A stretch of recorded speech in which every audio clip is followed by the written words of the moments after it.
வீட்டை விட்டு வெளியே வந்தாலும் ஹீரோயின் கோவத்துல தான் அப்படி பண்ணிருப்பாங்கன்னு சொல்லி ஆபீஸ்ல போய் சமாதானப்படுத்த ட்ரை பண்றான். ஆனா அந்த பொண்ணு நான் எங்க மேனேஜரா இருக்கேன், தேவையில்லாத பேசாதன்னு சொல்லிட்டு அசிங்கப்படுத்திடுறாங்க. அப்பன்னு பார்த்து எங்க மாமா கால் பண்றாரு. ஆக்சுவலா அவங்க மாமா அவங்க வீட்டுக்கே தெரியாம நான்வெஜ் சாப்பிட்டு குடிச்சிட்டு இருப்பாரு. அதை வீடியோவை எடுத்து வச்சிருப்பான். அது மட்டும் இல்லாம ஹீரோ கல்யாணத்துக்காக போய் சொன்ன எல்லா விஷயமும் அவருக்கு தெரிஞ்சு போயிடும். சோ இப்ப கோவத்துல நான் உண்மையை சொல்ல போறேன்னு சொல்லி பிளாக்மெயில் பண்ணிட்டு இருக்கான். ஆனா ஹீரோ இருக்கிற டென்ஷன்ல அந்த வீடியோவை வீட்டுல இருக்க எல்லாருக்கும் அனுப்பி வச்சு அந்த கோவத்துல அந்த மாப்பிளைய வீட்டை விட்டு துரத்திடுறாங்க. அப்பதான் ஹீரோயினுக்கு ரொம்ப டயர்டா இருக்குன்னு சொல்லிட்டு ஹாஸ்பிட்டல் போய் செக் பண்ணி பாக்குறாங்க. பார்த்தா 4 மாசம் பிரெக்னெண்டா இருக்குன்னு சொல்லிட்டு உண்மையை சொல்றாங்க.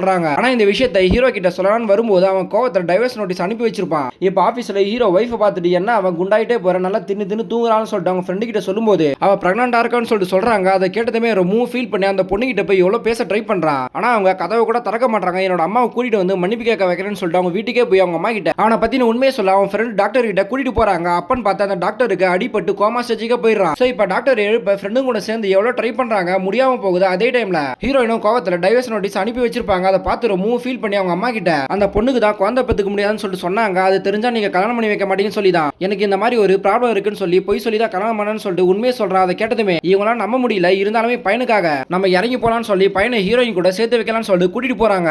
அப்பதான் மாமா ஹீரோ மேல இருக்க கோவத்துல அவன் சொன்ன பொய் எல்லாத்தையுமே ஹீரோயின் கிட்ட சொல்லிடுறாங்க. அப்பதான் ஹீரோயினுக்கும் நம்மள கல்யாணம் பண்ணிக்க அவனுக்கே குழந்தை பிறக்கலன்னு சொல்லி எல்லார்கிட்டையும் பொய் சொல்லியிருக்கான்னு ஹீரோ பத்தி புரிஞ்சுக்கிறாங்க. அதே டைம்ல ஹீரோட அம்மாவும் இதெல்லாம் கேட்டுட்டு எல்லா உண்மையும் தெரிஞ்சுக்கிறாங்க. இப்ப ஹீரோயின் கிட்ட சாரி கேட்டு ஹீரோவை ஹீரோயினும் சேர்த்து வைக்கிறாங்க.